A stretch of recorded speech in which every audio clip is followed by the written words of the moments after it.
Sunday মানেই আমরা সারা সপ্তাহে যা কিছু খাই, সানডে হলে আমাদের মনে হয় একটু অন্য কিছু খাবার। তাই কালকে মা বানিয়েছিল নারকেল দুধের ভাত। হ্যাঁ, এখানে নারকেল দুধটা শুধু আপনি যে চালেরই ভাত খান না, তার মধ্যে জলের বদলে নারকেল দুধটা দিয়ে ভাতটা রান্না করতে হবে, তাহলেই কিন্তু হয়ে যাবে। কোনো বাসমতি চাল নেওয়ার দরকার নেই। হ্যাঁ, তার মধ্যে একটু ড্রাই ফ্রুটস, তারপরে আপনি একটুখানি নুন মিষ্টি পরিমাণ মতো দিয়ে দেবেন। আর হ্যাঁ, অবশ্যই কিন্তু ঘিটা দিতে হবে।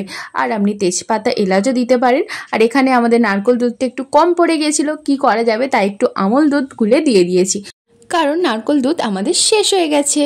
আর এদিকে আমার এই চিকেনের লেগ পিস দুটো দেখে মনে হয়েছিল যে প্রথমে বিরিয়ানি বানাবো, তারপরে হঠাৎ করে আমি শুনলাম আজকে নাকি আমাদের নারকেল ভাত হবে। আর এই যে এখানে আগেই মা ঘি দিয়ে মিশিয়ে নিচ্ছিল, আমি বলতে এখানে ভিডিওতে দেখার জন্য অল্প একটু ঘি দিয়ে আবার একটু মাখিয়ে নিলাম। আর পুরো দেখুন দুধটা পুরো টেনে নিয়েছে, ব্যাস আধ ঘন্টা ঢেকে রেখে দিলেই পুরো কমপ্লিট। আর এই যে এর সাথে চিকেনটা জাস্ট টু গুড খেতে লাগে। আর এরই মধ্যখানে আমি একটা কেকও বানিয়েছিলাম। তো এইভাবেই আমার সানডেটা কেটে গেল। Thank you everyone.